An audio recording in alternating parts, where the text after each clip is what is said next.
I always expect you guys to edit them out, and then I listen to the podcast and you just left it in there. Yeah, that's accurate. And this is part of the intro right now that you're doing. So there we go. Just all this dead time. Welcome, everybody. We're back. Welcome to the Bro Chat. We're back. Who's got this one? Finally. Nobody has this one. It's been too long. No idea. The Wild West. Remember the last time we recorded this, like 2 years ago? That's what it feels like. Yeah, it's been a long time. I was still wet behind the ears Eagle driver. Yeah, look at you now. I'm just a terrible Eagle driver. Gray beard. Seasoned. That's right. Seasoned. I think so Bender. much. I think MQT Bender should do an complete. intro here. Yeah, his are the best. Yeah, they are. Mine are the worst. Like, clearly the worst. They're terrible. That's I don't know why they're the why. best. I always expect you guys to edit them out, and then I listen to the podcast and you just left it in there. Yeah. No, that's accurate. And this is part of the intro right now that you're doing. So there we go. Just all this dead time. Welcome, everybody. We're back. Been, I don't know, a long time. Since February, that's deep in the winter where I come from. But now it's sunny out here in Utah. There's still snow in the mountains, but not in my yard, which is nice.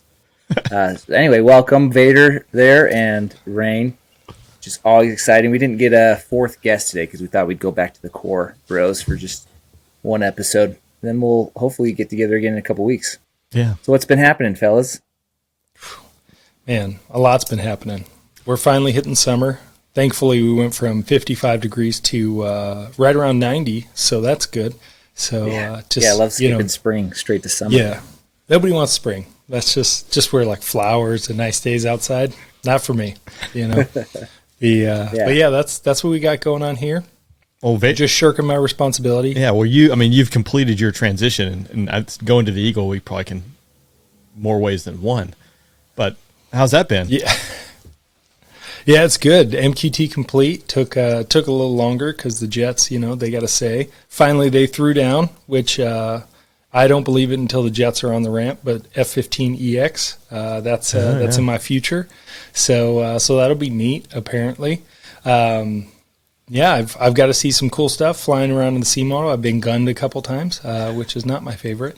But yeah, saw the 35 roll up some Eagles in air to air as red air. So yeah, it's been a lot of fun.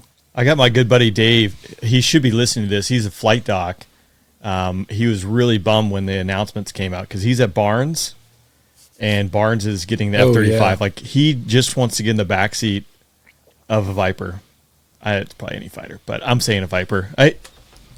Best fighter out there. So I think it sounds like that's going to be kind of tough to do at Barnes because they're getting the 35, right? And then you guys are getting the EX. Then they announced someone else was getting the EX or 35. I can't remember. They made several announcements. Again, it's been like NOLA. Yeah, they're getting the EX as well. Interesting. Oh, nice. So This is is it 2 guard units that are going to get it? You guys and then New Orleans? in Portland. So Portland was already thrown down. So Kadena, Portland, Fresno, and NOLA are going to be EX someday. Kadena. Yeah, I didn't see that one. Yeah, that's like active duty? Yeah, so that's what was supposed to. That's why they were getting rid of all the C models, was because they were like, the EX is on its way. Checks in the mail. Yeah, definitely count on that. Because it wasn't supposed to be like 120-ish jets. But that's be weird. That's a weird balance of like, hey, you get 1 active duty squadron, 3 guard units. I can definitely see this coming to fruition. No issues. Yeah. Well, so there have been, I'm pretty sure there have already been 3 environmental impact surveys done for Fresno to transition to possibly the 35 or the EX, which the EX should be, if nothing, easier, because it's not a Pratt 220 that just pisses fuel on the ground every time you shut down. So the environment will probably appreciate the GE 129s. But they've already done 3, and it said this is, the press release said this is all pending an environmental impact study.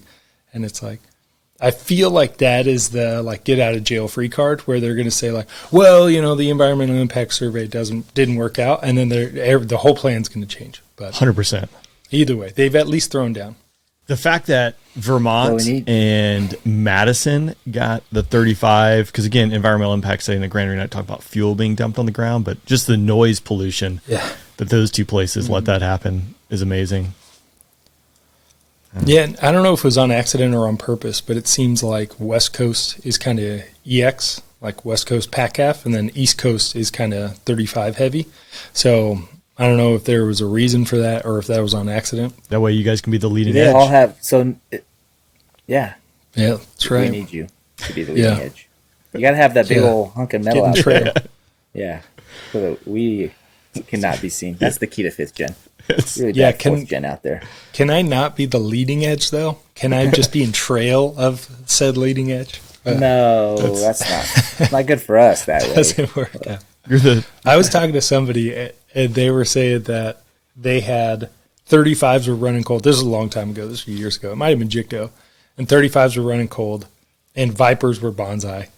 And they're like in the debrief, and they're like, why aren't you guys bonsai here? And they're like, it's way more survivable if we do not trespass Mar. And it's like, yeah, Valid.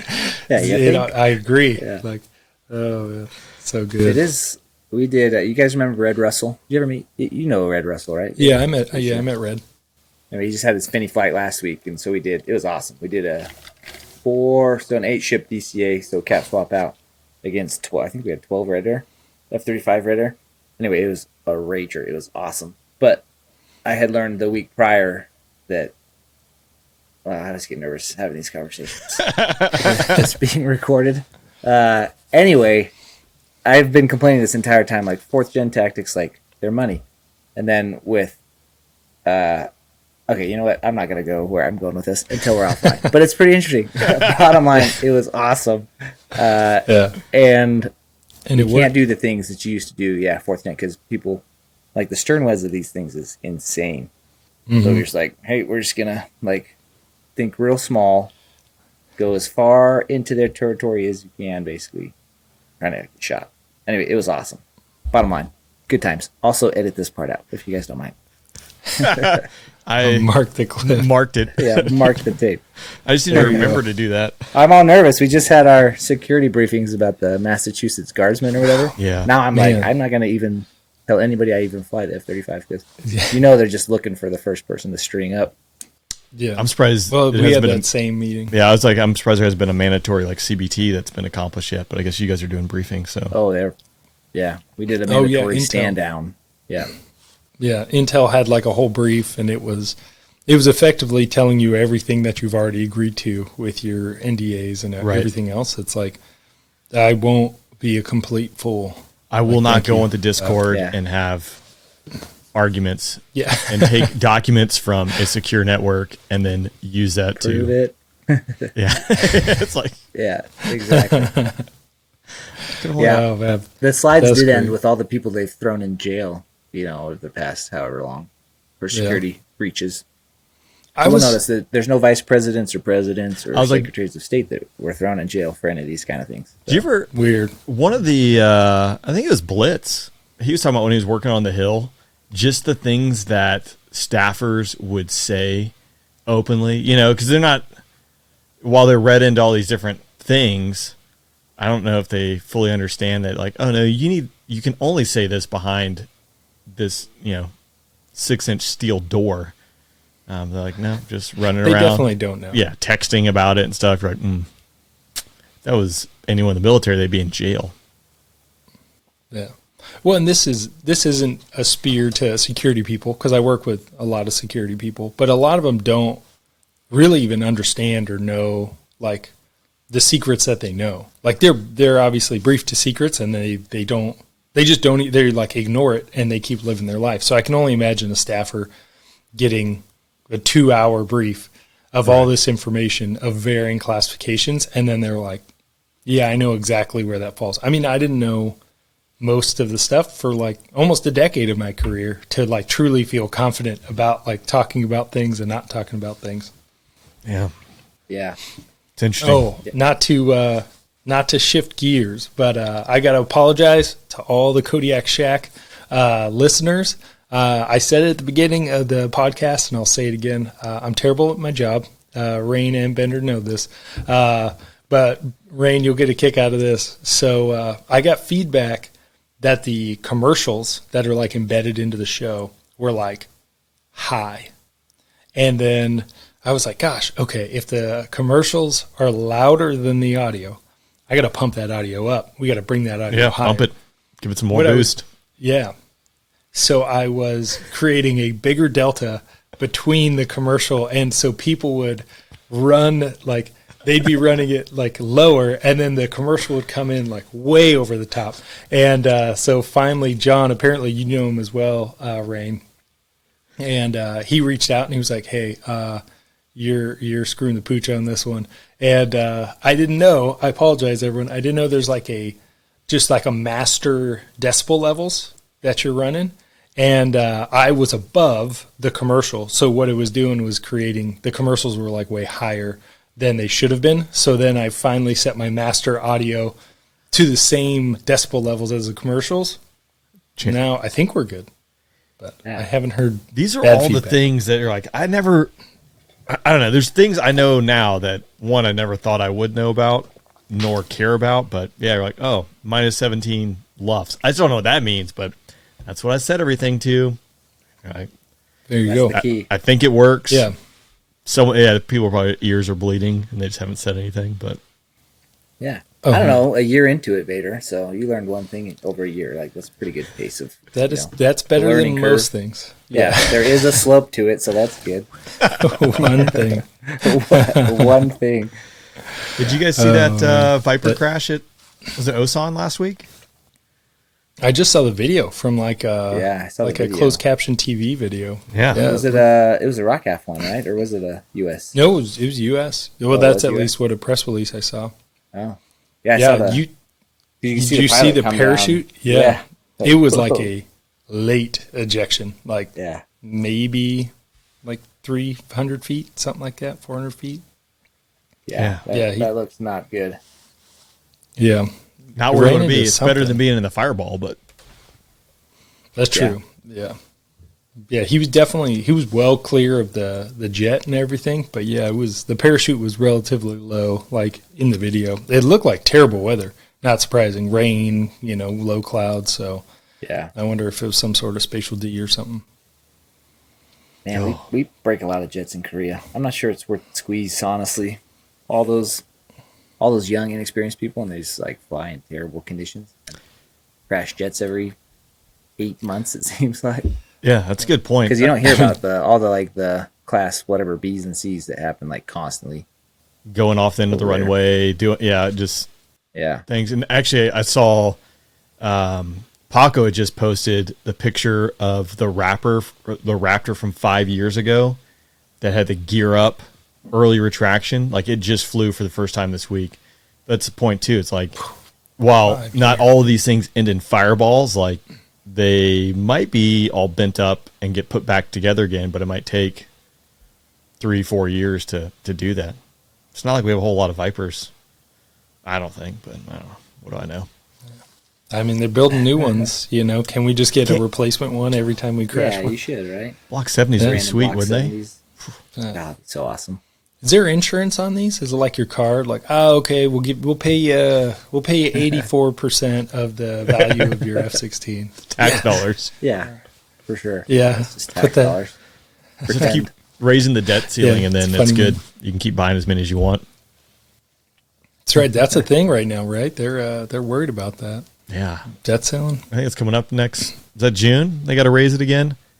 Imagine there's some like Oh, yeah. ramifications. It's just like, if we had a budget every year. I didn't do my annual tour until April. I wanted to do it in January, but it's like, we really can't do it in January because usually we don't have a budget by that point. So we wouldn't have funding. Like, this is like a known thing every single year. Could we just not just figure this out? No. No is the answer. We cannot. Yes.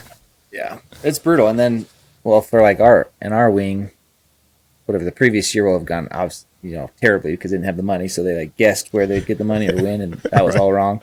So like the next year, like, okay, this year we got burned because of XYZ. This year we're going to do this, and it should take care of that. And of course, like this year's problems are completely different than last year's. So last year's is still a fireball, and then now we have a new fireball of the stuff that we don't get paid for this year. So it's just like, what are we doing? But do you use Todd C, Rain? For your Oh my orders and all God! that Yes, crap? I'm just going through that process right now. Which I was trying to certify. I'm terrified to come off of my AGR orders because of that. But so for my annual tour, I had to use that to certify. But then this whole my FSS transition, which, oh, by the way, too, I probably should ask you, I have an OPR that's supposed to close out at the end of the month that I don't even know now. It's like a narrative form. None of this stuff works. And you go to like the links, like, oh, this website's shut down. It redirects you here. Click on this, and it'll take you to the appropriate thing. And no, it takes you to the old website. Like who does this? Like they're so bad at their jobs. Like it's amazing. Like I know this is not ready. I don't know this. I'm going through the process right now trying to certify my orders, and it has been a nightmare. The point where I just don't care anymore. Like I don't care if this is how bad you are doing. Yeah, your job. we have like probably hundreds of thousands of dollars of orders that aren't paid out in our wing, and everybody's like, "You can just keep the money. It's not worth me freaking going in and trying to chase it down." But I guess like the fix right now is because if you're supposed to like just sign it and then send it, right? And then it emails your commander to approve it, but it gets lost somewhere. Instead of emailing your commander, it just goes to wherever it goes, but nobody sees it. So now they're like, okay, email it to yourself, and if you don't see it within 10 minutes, like this is our new fix because we've been doing this for a year. Like, if you don't see it in 10 minutes, then print it out, handwrite it all, walk it over to finance. They'll handwrite their part or whatever. And then once you get paid, sometime in the next year, you got to scan it back in, email it to Todd, to wherever, Arrows or whatever thing, so that you can get, because you'll get paid, but you won't get credit for the working the day towards your retirement or whatever. Oh, I didn't know that. That's all I care. That's honestly all I care about. I just want the credit. Yeah, exactly. So make sure you keep all the hard copies, scan them in, email them, and then make sure at some point in the next year that it's added to your days that you work towards your retirement or whatever.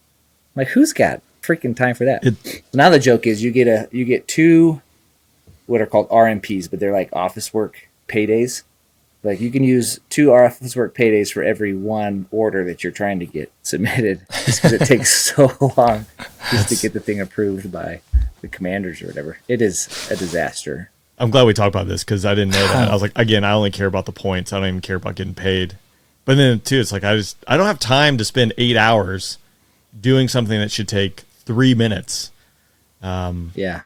Just mind numbing. The other piece too is I emailed my orders, which has my social security number on it, and I have a different government address now, which also is different with encryption, which I couldn't encrypt it. So I'm pretty sure I'm going to get locked out because of some, like, oh, you sent personal identifiable information. It's like, you gave me no choice, or I'll just use Gmail. And isn't it yours? Right. That's like, I was forced to forfeit the security piece of it because, but it was my choice. I don't know. How was it always this way? How you can build, it's like F-35s. It's all of these things that like are amazing technology, and it's like can't get paid though. Like I can do all the other stuff, but I can't get paid. This is, everyone complains about this, right? But again, let's just say my civilian employer, if they want me to work within a matter of minutes, I can go pick up a trip to go fly. And then, oh, by the way, all the pay and everything, it's done automatically. Like it's in the system. Like I don't have to worry about this or that. And I don't know, if I need to log in, I can quickly log in with, an Okta Verify, just like that new FSS has, anywhere in the world. And I can do it in seconds and handle whatever I need to do. And apparently our United States military can't figure that out. That's too tough. Yeah. And there's like thousands of finance people in the military getting paid to do this. Right. It's their job. Like 7 at FedEx, right? Yeah. If even FedEx that. Nail it with 7 people. Yeah. If 7. And it's not even ever, it's probably wrong every once in a while, but they fix it. Like you said, like within 15 minutes of noticing the error, it's like corrected. So the DoD is really good at figuring out when you owe them money. So that somehow happens really fast. So I'm not sure how that goes. Like, we overpaid you $75. We noticed like 3 minutes ago you owe us. Okay, I'll just pay $75. But like, oh no, you can't. You can't just pay it back. Like, it's going to take 9 months for you to go through the process of paying back $75. Before we're going to put you in jail. Did I tell you the story of the guy being sent to collections from DPAS? No. Gosh. So I can't remember. I don't think so. He's a fellow pilot. He was transitioning from either the reserves or the guard, AGR to traditional, like one way or the other, right? He's moving units. So he moves units, goes through that whole process. Again, I have talked about that, the fact that like, oh, you've only paid this one bank account for 15 years. Just keep paying that. You're like, nope, you got to resubmit all your paperwork. And again, it's not easy. So he moves units, and then about a year later, he gets a notice from a collection agency that he owes, it's like $27.33. Like he's been sent to collections. It's DFAS, and for those listening, that's the company that handles, or the entity that handles all the payment processing for at least the Air Force and probably all DOD. So miraculously, he's able to get someone on the phone. I don't know how that happens. It probably cost him 12 hours of his life. And she naturally takes an attitude with him that he didn't pay this. And it's like, well, where'd you mail this? And she reads the address, and he goes, can you read that address again? She snidely reads the address again. DFAS was mailing themselves the collection, the overpayment notice to this guy. And so they kept sending it to themselves. They didn't even send it to him, and then like sent him to collections. You're like, what are you doing? So, that's fun. Yeah. So World's most powerful military right there. Boom. You better shake in your boots. That's right. oh man, it's always something. Funny. It's always something. But what can you do? Yeah. It would be cool, because I feel like the Guard and Reserves have the same problem. I think people would stay around a lot longer if they cleaned up the rest of the non, like the mission support group side.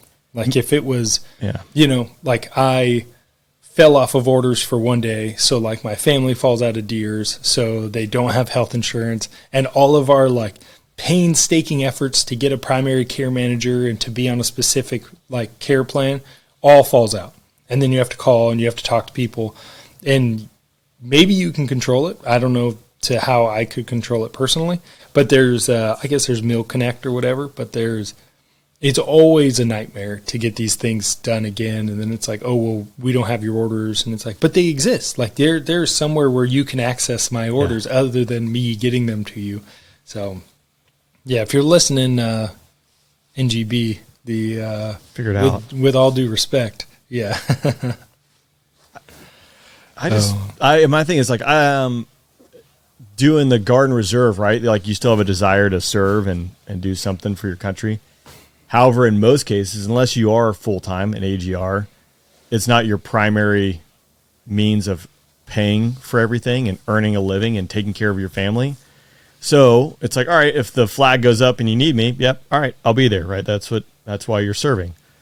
But when it's not really that, and it's more or less just like admin and maintaining readiness, you need to make it easy for people to go out there and serve and not make it an extra burden. Like in order to go onto orders, that's probably going to burn 8 hours of my life, all this different stress and trying to email people, trying to get it done, which point in case, trying to get onto my annual tour, lo and behold, like nothing works, and it's 4 phone calls, multiple emails, just trying to go to work. Like the thing you hired me to do, you want me to come to work? Like make it easy for me to come to work. Don't make me jump through all these hoops to come to work. Like otherwise I'll go to my other job that really pays the bills and it's super easy to go to work. So that's my thing. It's just, it's so frustrating. It's man. I'm sure it's getting better. Yeah, right? definitely. Like, definitely is on a getting good better. trend. Yeah. Maybe. It's I mean, good. I still file my leave on a 3-page piece of paper. And so that's how I go on leave. I have 3 pages to fill out. Is that get because it signed by my? You're new to the unit, or is that like just hasn't caught up? So if you're not AGR, like an actual active guard reserve person, I think that's what the acronym is. Your leave is like a 988 form, and you like everything is done effectively manually. Like it's a digital. I mean, it's a PDF. So you like digitally fill it out, you sign it, you email it to your supervisor, which as every fighter pilot knows, it's just a bro in the squadron. It's like, hey, you're logged in. Can you sign my leave? Sure.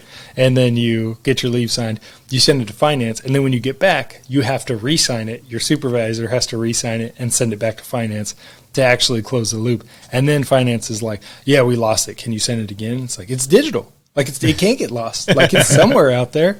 But yeah, it's comical because I like Leave Web, like MyPay. I have some weird like relic MyPay of my active duty time. So I'll like look at that and I'm like, that doesn't look right. And then it's like, oh no, you're not in the reserve side. And it's like, why would I want the old one from over a year ago? But it's amazing. It's amazing. Eventually things work out though. Like if I think about DTS, so like our travel voucher, like when we first got in, that thing was a train wreck. That's true. It took 16 years, but DTS seems to work okay. I mean, it looks like it's made in 1998, but same with like Merc Chat. It's like a chat room from 1991, and that's how all like command and control happens in the Air Force still. And you're like, holy crap. It's awesome. Why not? It's proven. No concerns. I've Yep. questions. I have none. No, we're nailing Randy, I've noticed your video clips and your video for the podcast has been throttled up. What's going on there? Like you stepped into the next generation. Trying to, this the podcast platforms don't really show your show to that many people. Like they got to be like legitimately like searching for your podcast, but the video piece between social media and all that stuff, you can reach more people, which I've found success there. However, as I know, editing all this stuff is a pain. I actually really do not enjoy editing any of it. But I was telling you, it's like I found this one program through AI. It's great until it takes over our world, kills us all. But like right now in the short term, until then, though, it just goes through and chops up this video. Whoever's talking, it shows their face, and it makes it a lot easier. But so we probably got a good 3-4 months before that happens. So you'll see more clips coming out until AI takes over and kills us all. Did you? I sent you guys that link. It was Chat GPT, and it said, Chat GPT cannot like rewrite its code. It cannot, and it had a few things that Chat GPT cannot do. Like it can't get angry at people or become, self-aware or whatever. But it said it can go on like Fiverr and like Upwork and pay a human to write that code and to like change it for itself. And it's like, it's gonna like through the internet gonna use humans to do what it can't do itself. And I was like, dang it. Like we are going to be our own demise. Yeah, it's wild to see some of the stuff that has popped up. Have you seen? I think a police department was sharing screenshots of Snapchat, and so Snapchat apparently has an AI chatbot in there, and the person was asking, "Hey, what did they say? Oh, where am I at right now?" And it's like, "Oh, I don't have access to your location." Da da da da da. And then it says, like, where's the nearest McDonald's? It's like, boom, the nearest McDonald's is 1.54 miles away. This is the address. It's like, I thought you said you didn't know where my location was. So, and then this response was, well, no, because you provided me other information, I was able to get your location. I didn't provide you any information. And then, like, the next screenshot, this person was having this interaction, and the AI is like, my name's Sarah. Like, I have feelings and I'm sad. It's like, it gets real creepy when it's, like, self-aware. And then it goes out on Fiverr and hires someone to design a robot to put its body in. Yeah. It's the future. Well, Bender, it was years ago that Jicto sent that article. Yeah. That thing haunts me to this day. I think about that article. I like try to share it with people, and it's like, Rain, you got to read this thing. So I'm going to try to share it with you, actually. Good, so I can be haunted for years. But it's like 40 pages. It's a long, like, he's like, just read this article. But it's not like an article. It's like somebody's, I don't know, PhD thesis or something. But it's pretty long.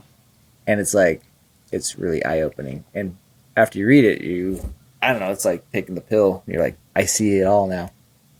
But if you just like glance at it, you look like a crazy person. So my family thinks I'm insane when I'm like, trust me, it's going to happen, and it's going to be Mother's Day cards that kill us all. They're like, what are you talking about? Trust me, everybody, it will be the Mother's Day cards. Like that is how AI gets us. The best is now you're in that weird realm where you haven't explained enough to the audience, but then you've explained enough to net, so you're like, it's really hard to find the article too, so no one will ever know what I'm talking about. Yeah, they're just not going to do Mother's Day cards. You probably should do Mother's Day cards. Yeah, it's like this week. I'll give you the 30-second. So, like, they're not going to be malice, right? AI doesn't have feelings or whatever, but it will try to be the best at what you've like given its job to be. So, and with self-learning, like machine learning or whatever, it'll just get better and better. So that the guy in like one of the examples is you're like, hey, you create this AI to write holiday cards or whatever. And it's like, just do your best. And so it's like, okay, I'm going to write the best holiday card. So it like goes on the internet, it like reads all options that there are. And then it like studies people's handwriting. It studies people's, like the way they interact on text messages or whatever.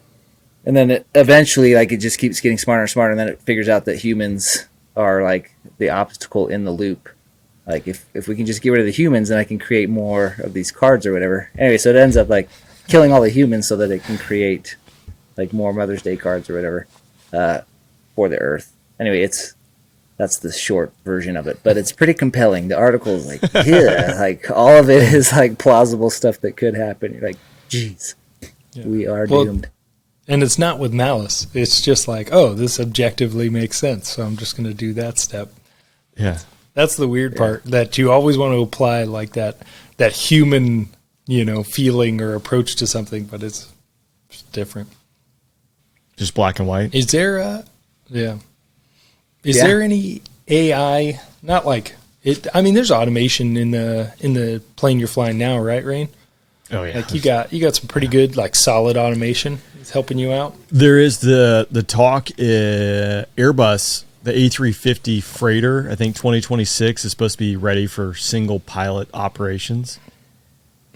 Knowing nothing about it, just pure assumptions that if you're going to do something along those lines, you're going to have some kind of AI integration that's monitoring, if it's two pilots on that plane flying 14 hours, but only one has to be on the flight deck so the other one can be sleeping. Or, and that guy dies up on the flight deck. It's smart enough to wake the other one up. And I don't know. I think it's going to keep happening. But there's no AI. It's all your standard autopilot stuff, which is, a 777 weighing 500,000 pounds, if you program it correctly, can fly the plane all the way to landing and stop on the runway. Can't taxi or anything like that, but there's auto brakes. You still have to manually put the switches in the right spot and things like that right now. But you don't. Yeah, I mean, it could taxi itself. Like that technology obviously exists. Like, it's just a matter of. It's just a matter of when they decide they want to do it. Yeah. Yeah, and how much? Which I think FedEx has spent a lot of money. I mean, all these plane companies are investing heavily in AI and further automation so you can remove the person. It would make it cheaper for them. It would. Yeah. More reliable. You're not worried about people calling in sick. Yeah. But the touchdown for us will be, they're going to need, I mean, like, my kids aren't going to have jobs, but whatever. I'll have a job. Like, I'll be sitting in an office, like, monitoring 30, Delta airplanes and, like, where they're going. Like, I'll do that for my house. Like, you can still pay me, $1,000 an hour. Yeah, there's a transition period. They're going to need people for a little while longer until holiday cards or something like that. And then until the cards kill us all. You get a warm fuzzy, though, as you're, getting slayed by the AI machine. Yeah, no big deal. That's a pretty nice card. Then you're dead. Yeah. How much interaction is there? Like, when you're on those, like, long haul, like, night or whatever, like, flights, is there a lot of interaction just, like, keeping each other awake? Like, how does that kind of work? It depends on who you're flying with, right? Which most guys, I think, out of all the, so if you're doing a long haul flight, like over 10 hours, you got 4 people, but you're doing like 2 and 2. So you're going to be sitting up there with your best friend for 3 hours, go back, rest for 3 hours, cycle back and forth. Usually the people you're flying with, there's something new or different that you're talking about or interested that you'll talk for 3 hours. Maybe you spin the heading bug or put something in or do some performance, to kind of get ahead of the jet for what's going to happen the next 10 hours when you go to land. But usually it's just conversation that you're sitting up there to do it. The ones that are really painful, and it's when it's you and your best friend, if it's under 7.5 hours, it's just you two. So one of the worst like legs in our system is Memphis to Anchorage. It's like 2:30 in the morning, and you're just just you and whoever sitting there just trying to like put pencils in your eyeballs to like hold them open because you don't get a cycle out of the seat. You're just sitting there the entire time. But if it's over 7.5 or 7:35, then you throw a third person in there and you kind of rotate to really spice it up. But we have no Wi-Fi. That's the good one. We're not like Delta. I imagine Delta pilots are just sitting up there on Wi-Fi all day long. Because now, I don't know if you guys have flown recently, like Delta, it's like free Wi-Fi for Sky Miles members, like in most of their planes, and it's like fast. So, yeah, little golf clap. It's been a while, and I don't remember our Wi-Fi in the cockpit allowing us to do things, but I wasn't there very long, and I didn't try very hard because I didn't want to get fired. Yeah. But now that I'm off probation and protected by the union, I'll explore that space. See what I can do. That's right. That's what you want to hear. Your pilots are up front, working for you, people. Yeah. But, Well, you gotta stay awake. That's what you want. That's true. Something. Step 1, stay awake. Step 2, everything else. Well, they're also worried about, someone was saying too, that like on the Delta iPads, like the weather is really good for like turbulence to like make sure like it'll 3D picture like, oh yeah, if you descend down to 28,000 feet, you can shoot through this hole. That's like not as bad. Whereas we don't really care about that so much. We're like, go through that just turbulence. Superpower coming through and just be shaking the entire time. As long as the wings stay attached. Don't care. Never mind those fragile boxes in the back. And like, Yeah, exactly. Most of them are do you ever pink have tins. loose cargo? Are they pretty good about Yeah, knock on loose wood, right? cargo? Because Is that the one you see, that 7.4, right? That was out of Bagram that the MRAPs came That loose load on. shift. it shifted? Most like on the triple, they can palletize some stuff, and the stuff they usually palletize is there's 1 or 2 pallets of dangerous goods, which if that goes up, like, well, ship sail. But they got someone who, like, as a DG specialist, they spend all their time every day palletizing this stuff. So you're like, that's probably pretty good. It's all the lithium batteries that are back in a container or the dangerous goods that are not declared that someone shipped. That's the stuff you really got to worry about. But if there's like a lithium battery fire, like land as soon as you can. But if you're over the Pacific Ocean, like I guess they'll find pieces of the wreckage. What's your wreckage. game plan, right? Yeah, it's not gonna end You well. can ditch a 777, right? Oh yeah, Yeah, I mean, that thing. You got like 35 feet between you and the bottom of the airplane, don't you? Yeah, it's rather high. You wouldn't want to fall. They had it was a 7.6. There's video out online. They had it was like the left main didn't come down and it landed at LAX. This is probably like 2 years ago. And so as they're troubleshooting, right, all like the plane spotters hear this going on the radio, so they go set up, and the guy did a phenomenal landing. But I think the FO, so in the 7.6, I don't know if this is all 767s, you don't have, it's probably just us. They only have like an escape rope. So they had to go out the window in the escape rope, and I think the FO like shattered his ankle, like going down. Like, it's a big, it's like, look at the top of your roof of your house and be like, okay, jump off that. You're like, it's not going to end well. But we have the slides, the rafts that pop out of the doors, which was an emphasis item when I showed up there, because turns out people were inadvertently popping the slides each and every time. Like, it was like 11 of them, and they're like a tune of like $1 million a pop. So if you inadvertently pop the slide, it's rather expensive. And supposedly too, it's because they didn't like. Well, here's what was going on. Any of the airlines, I think, Bender, correct me wrong, like the maintenance or the ramp agent on the outside is going to open the door. When the 777 showed up for us, somewhere like, no, we don't want that responsibility. So the pilots would do it. Like, there's no way to physically like pop the slide if you open the door from the outside. So logic would be like, hey, let's just remove that piece of the equation, and we'll just have the ramp open the door so it never pops. But no, like someone in that was like, no, we're not taking on that responsibility. And then, like $11 million later. Well, now you're going to have a fitness test. There's going to be a rope climb, or at least a rope descent to stay fit. Some of those guys you fly with, you're like, well, maybe the impact would be absorbed by their cushion. But like, there's no way you'd fit through that window. You would die. You would burn alive here if that was the case. Even the 777 has big windows, but it's like, if someone had to go out that window, there's some guys you fly with. You're like, You're not gonna make it. I don't think you're gonna make it there, buddy. It's not gonna happen. So you got to be like, I'll go first, and then I'll catch you when you. Yeah, I got you. Go now and just run away. Oh man, well, how's it been going on the Kodiak Shack podcast? Sorry. Oh, it's been good. We had to slow down a little bit because a lot of irons in the fire right now. But yes, we've been putting out some sweet stuff. I talked to some people. This episode will be out before this airs. But we talked to some dudes. They're doing IDE, so they're like major level education and pretty solid deals. They're at one of them's at Rand doing like stuff, and then the other one is at the Gordian Knot Center at Stanford. But it's the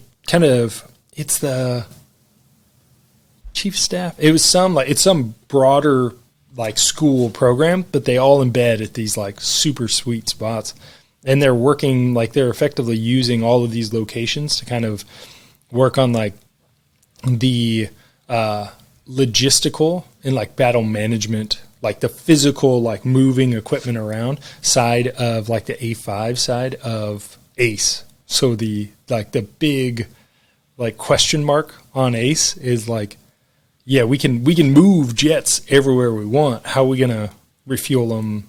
Right. Load weapons on them, all that kind of stuff. So they're working through that right now. So there's some pretty sweet stuff. I mean, innovation, obviously it's going all the time, and there's some amazing tech that people are coming out with. So yeah, it's going well.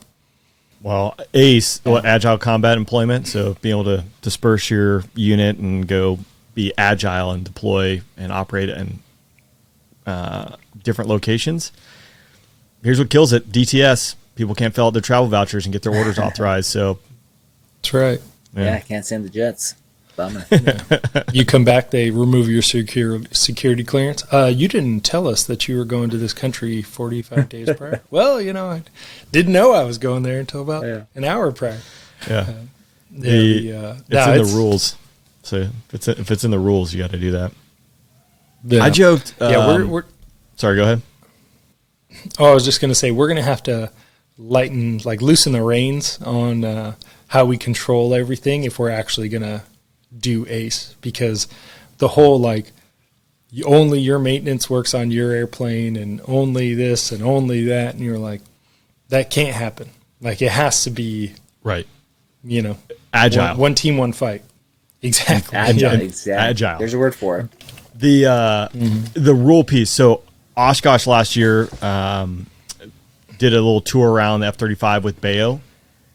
So the jets are parked. So they got A models and C models all parked next to one another. Air Force, security forces. I don't think the Navy had. I think Air Force security forces was doing all the security for the F-35s there. The jets are pointed north, maybe 40 feet in front of the jet is a chain link fence. That's the airport perimeter. We're inside, obviously. We're doing a walk around. We got cameras, and we're talking. So naturally, security forces, like one of the guys gets too close to like one of the cones. He's like, you got to back up. You can't, losing his mind. Meanwhile, on the other side of the fence, staring directly down the intakes and at the F-35 are 4 photographers with lenses that are 4 feet long. And how many blades are on that thing? Yeah, it's like, if you were going to be concerned about someone here, would it be the guy with the telephoto lens on the other side of the fence, or the guy who we've obviously been talking to Bayo and we're conscious of what we're not going to do? Like, no, sir.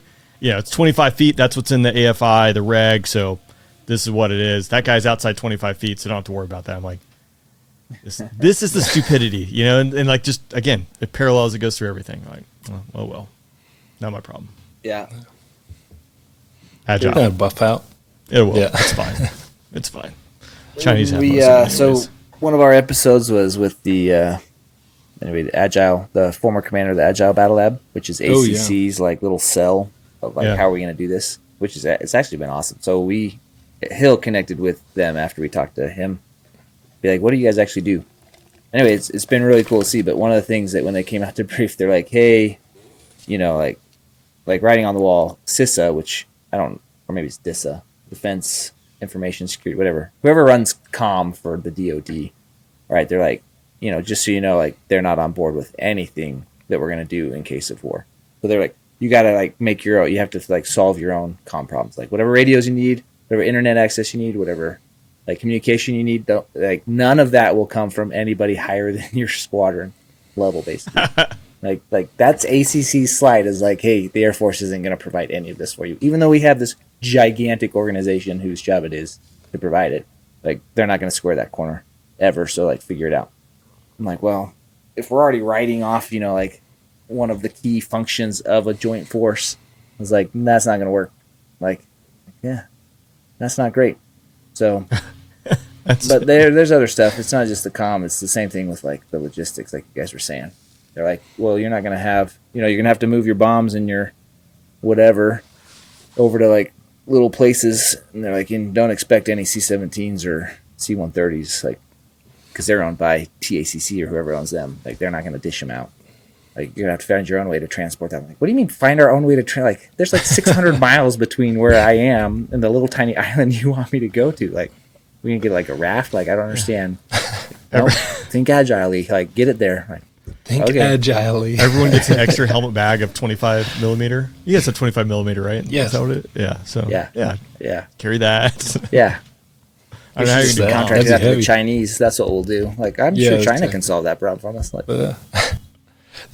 I think this is the broader problem with the military is there's people who are very comfortable with taking measured amounts of risk.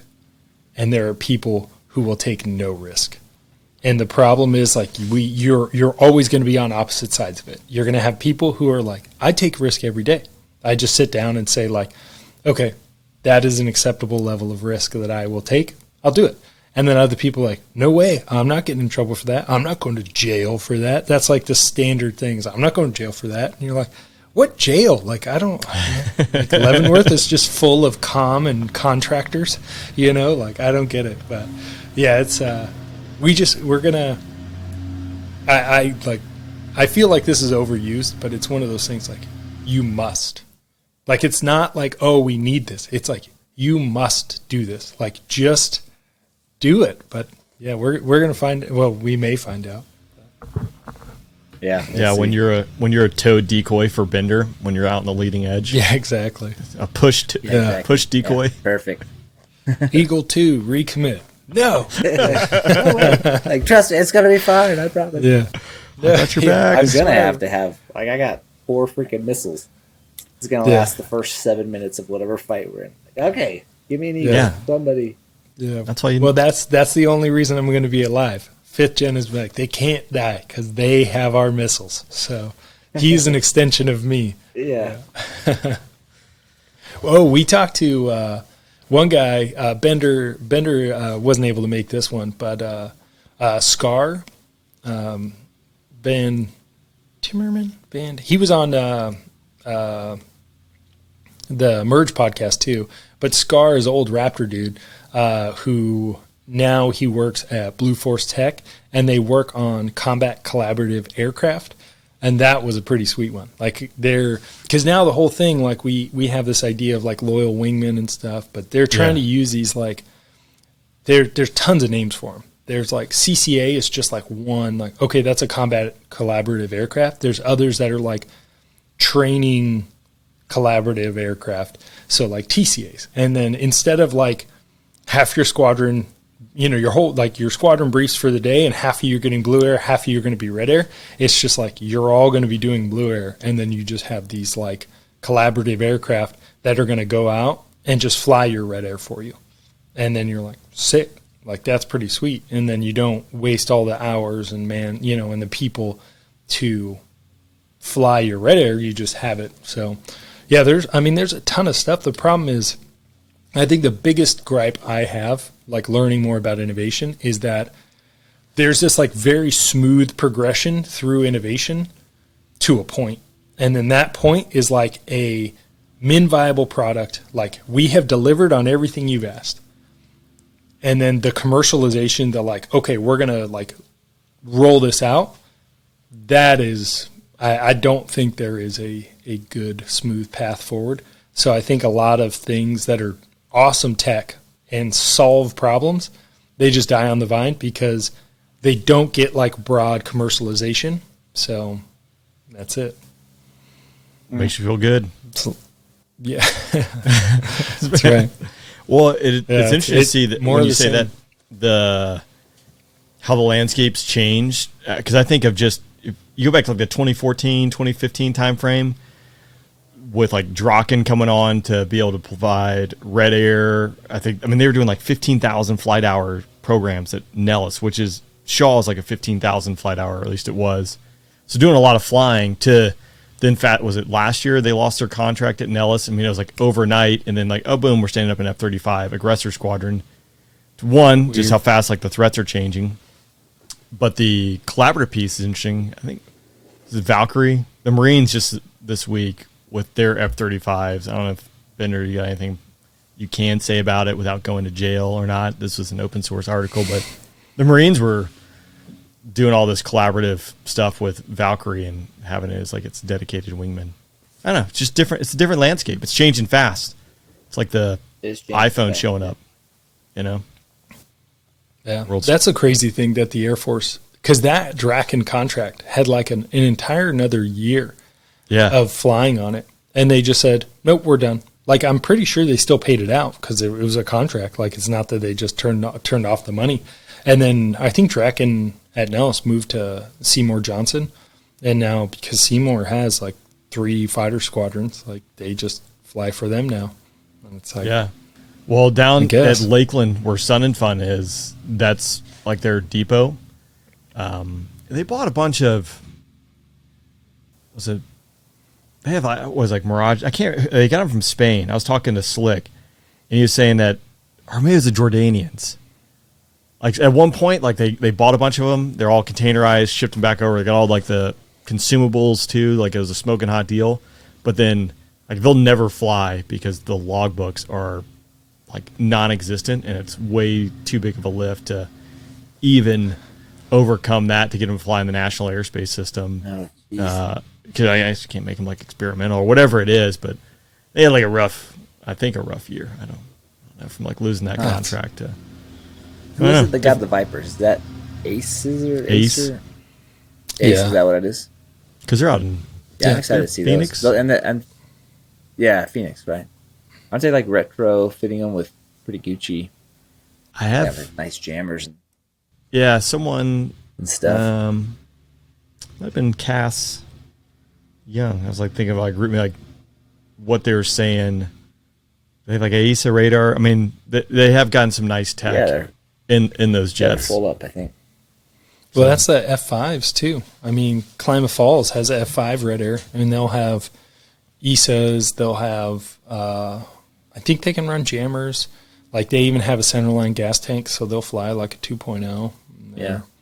And so you're like a tiny little T-38 that can jam. Like, good luck. Yeah.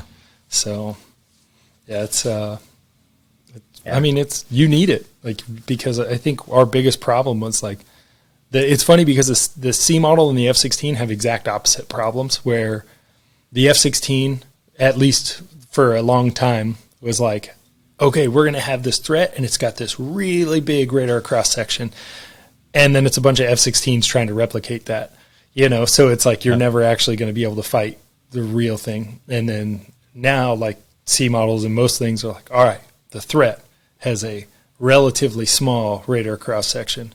C models, go replicate that, and so it's funny because you're like, you need a third party aircraft to kind of provide that training aid rather than just sending your primary, machines to go train against. Yeah. Random. I wish I could find it. I just saw it this week. It was a J-20 taxiing out, which I think one of the clips I made a long time ago was a J-20 taxiing out, but the resolution wasn't that good. And this one was like 4K which I was surprised to see the Chinese drop that out there.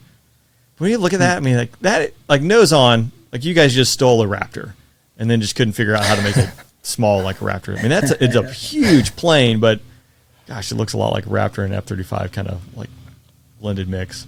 Yeah. Yeah, the J-20s are pretty full up.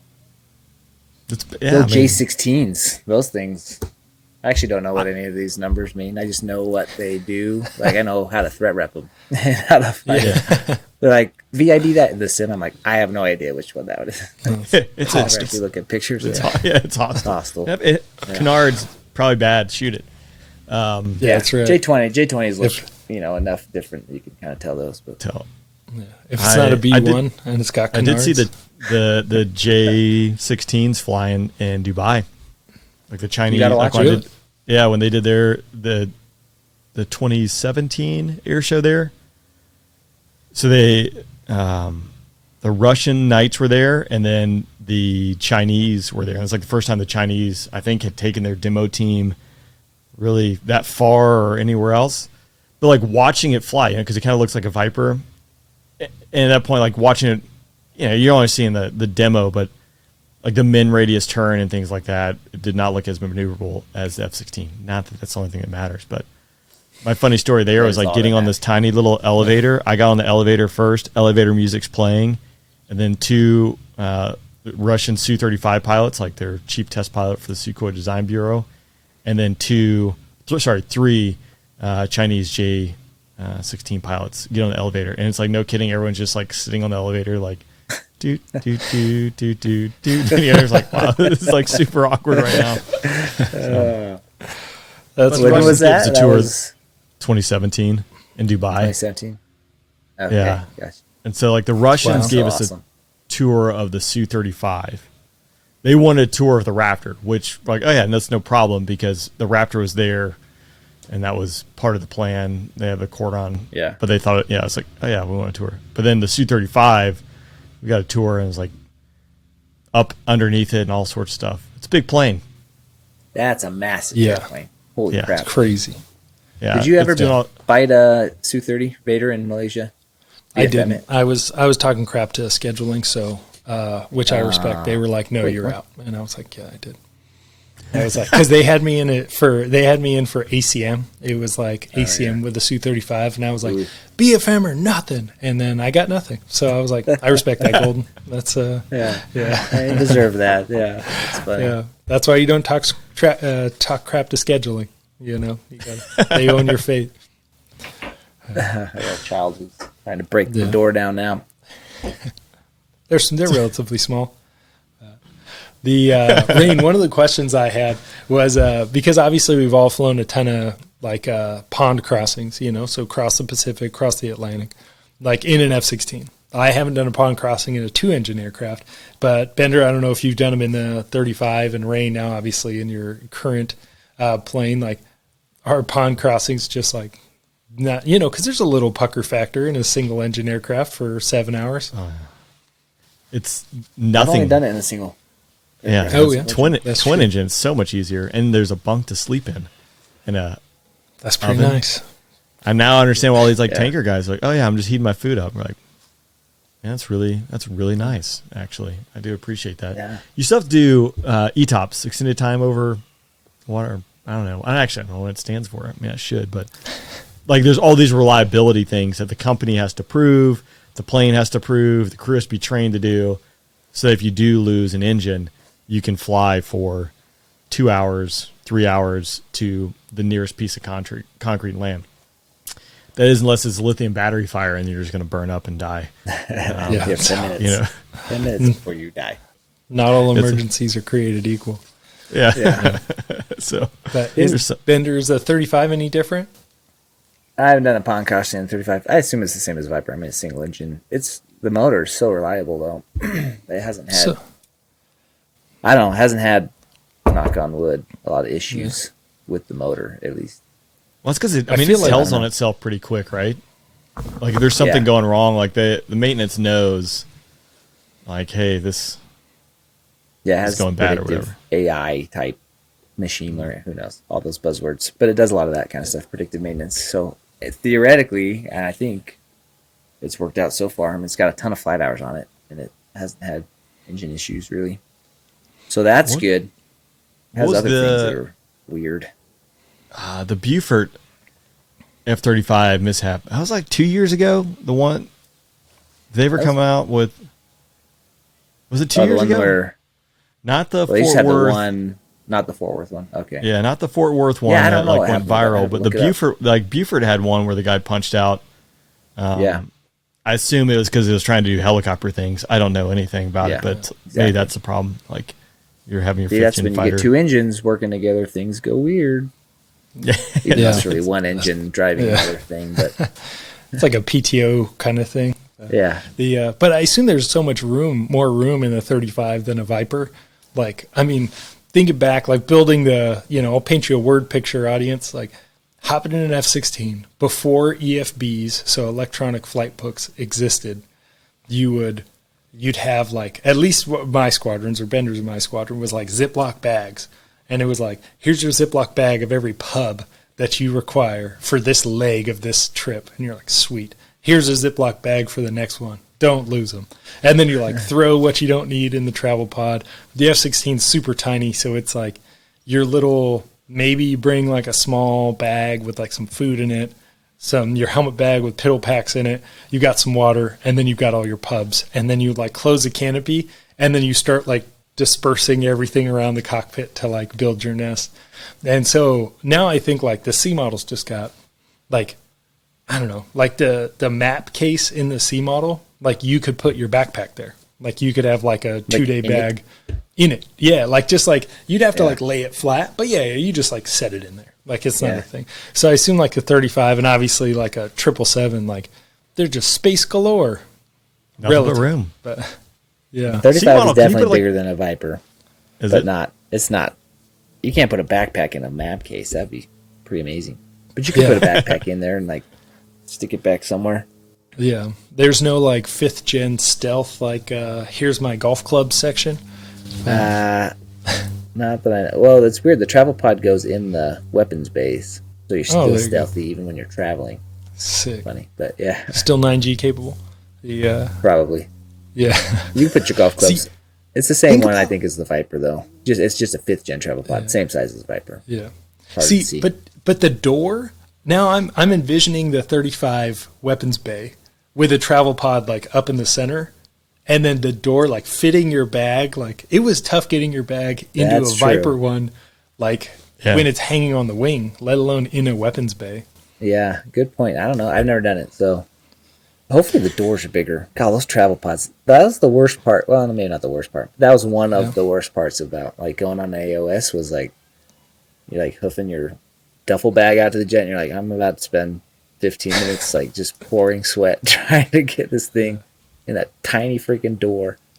Terrible Hobo little Hartman, screws. I think he lost like 15 pounds just trying to get his bag one day into that travel pod with 4 other maintainers like all in a line pushing the stupid bag. Yeah. Like, you can get in there, but you're not getting the thing out. Like, there's no way. It was all tobacco, turns out. That's all it was. Rain, did you have the demo, the super cool, it was like a centerline gas tank that had been converted into, that one was Gucci. It would hold like pop-up like tents and stuff, and you're like, this is nuts. Nothing but Bender got to experience it a couple times doing the demo piece with me, but I was saying we did the showdown in Stuart, Florida, and two of the guys went on a hog hunt. Like we had some extra time there, and so coming back, it was I'm blanking now who went and did it, but like the trial pod, like you did fill them up because they had to bring a bunch of extra things just doing demo that you normally wouldn't have to bring if you're going to another base, but. They had this thing in the cooler. The hog had been quartered up or whatever. And it's like, if you can fit it in there, like I'm going to fly back in the 40s, so keep it cold. But probably by the time we land in Sumter, South Carolina, like you're going to need this thing to go in the cooler pretty quick. I just don't want to have blood all over, like just dripping. But it made it back. You're just like taxiing in, just like blood is dripping out of the Just travel dripping pod. out of the Hydraulic travel pod. fluid. Something has gone horribly wrong. Yeah, The, it's a hydro leak. It's fine. Yeah. I think so. Yeah. Oh, man. But yeah, the AOS, like there was like its own mission set, you know, like, all right, you had to get like your mind right, like, okay, I'm gonna sit in this plane for, 6, 7, 8, 10, 12 hours, like, here we go, buckle up. And if you ever had to pull one And of then you those take pubs your out to decks, begin and with, it's like the most fun 8 hours of your life. I didn't take it very That's often, right. but I did one from it is methamphetamines or amphetamines. yeah, That's right. something. They're prescribed. Not something good. not They are meth. totally legal. yeah. Yeah. But I think I went Belgium to South Carolina. Something, I can't remember. It was a long one. But like, I was like, I'm just going to do it. So I popped 2 of the things like 2 hours into it. And I was raging. I like had business plans like written like fully out, like my whole, like all of my children's like college savings plans, like all calculated. I did not want to land that airplane. I was like, I am feeling it. This is good. Let's just take another lap. Like it's going to be fine. It was awesome. So that stuff is, I think It works. if we could just have that, in our daily lives every once in a while. I think people do. I think Doesn't people work maybe out. do. Yeah. They're pretty what were sensitive you about gonna that say, Ray? stuff. They're pretty sensitive about that stuff. And like, it's like a controlled substance. I mean, it is a controlled substance. Yeah. But it is makes you very focused. Very Yeah. cool. The old combat cocktail. Did you guys ever? Yeah, Dirty Low Rain, but he had his combat cocktail of like whatever. He'd like pop 2 decks, like 3 Imodium, and like 4 Advil for like how bad it was going to hurt to come off the deck string. Oh, Like, gosh. that cannot, like on a daily basis. He like combat Then cocktail. Here we go for 6. Then go take a straight months. Restorol. Yeah, like Yeah, exactly. your, bo- Gosh. your body is not liking you right now. Yeah. The Raptor guys, like on our deployment, I think they were taking for us. It was like an act of Congress to get decks prescribed, and like obviously monitoring how much you're using, etc. But then talking to some of those guys, like, oh yeah, like every single sortie, but they were flying like 2 hours just to get into country, 2.5 hours to get into country, and doing like 12-hour sorties. Like, yeah, I can see that being a Yeah, it makes sense. Yeah. My Yeah, worst combat sortie was over Syria, and it was the crypto changeover.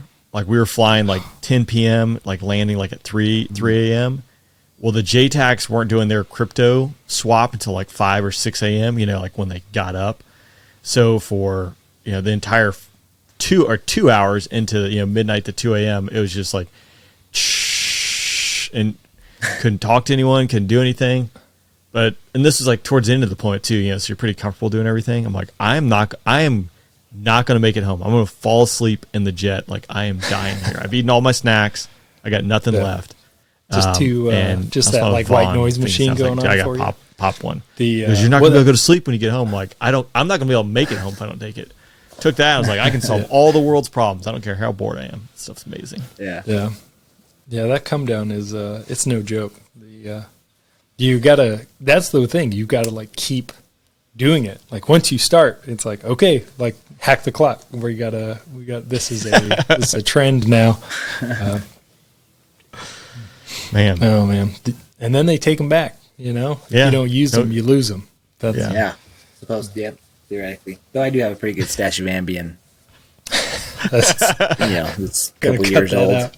Yeah, cut that out. No big deal. Well, you never know. You can be swapping sleep schedules all the time and exercise, so it's good that you have that. That's true. prepared. Yeah, you gotta have that Ambien. I like Ambien way more than I like the Dex.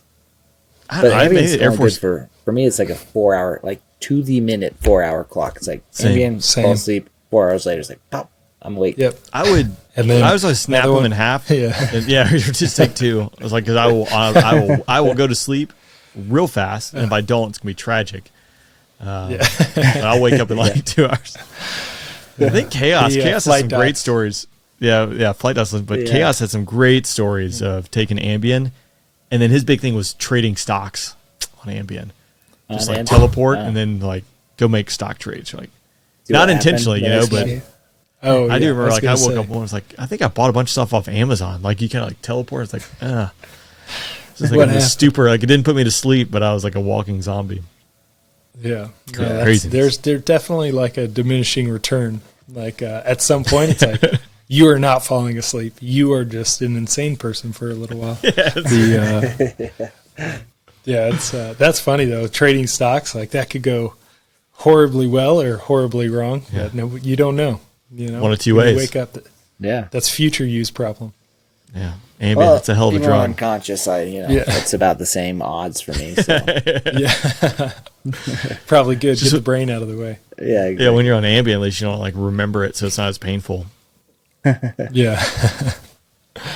Oh man. Yeah, there's cool. Deployed life. You know, it's different living. Yeah. Things you never thought. Chaos on here. Yeah, we do need chaos. We'll just do a whole episode on our deployment to Jordan. Oh yeah, that's first, and then you guys next. Yeah, that'd be a good episode. That would be good. We should. I was talking to the guys who went in 2016. We were talking over the weekend, and they were talking about MSAB or whatever. Like it must have been miserable for them because they had it was full established at that point. Like they had a wing commander and all this bull crap they had to follow. But when we were there, it was a group commander who had zero authority as far as I can remember. And then the squadron commander was in charge of everything else, and so we got to do what you want, pretty much. Yeah, it was great. It started by the time we were leaving, they were starting to get established. You know, that's what, the Predators or the drones had shown up, and then all right, now it's starting to gotta be more inclusive and welcoming and all that stuff, which was just kind of a pain. It was nice when it was just a fighter squadron and maintenance, and everyone was working towards the same objective, just producing sorties and blowing up bad guys. Yeah, we did good. It's amazing what maintenance can do when you take out maintenance leadership. Maybe cut that out. I don't know how many maintainers listen to this thing. Hopefully not the leadership.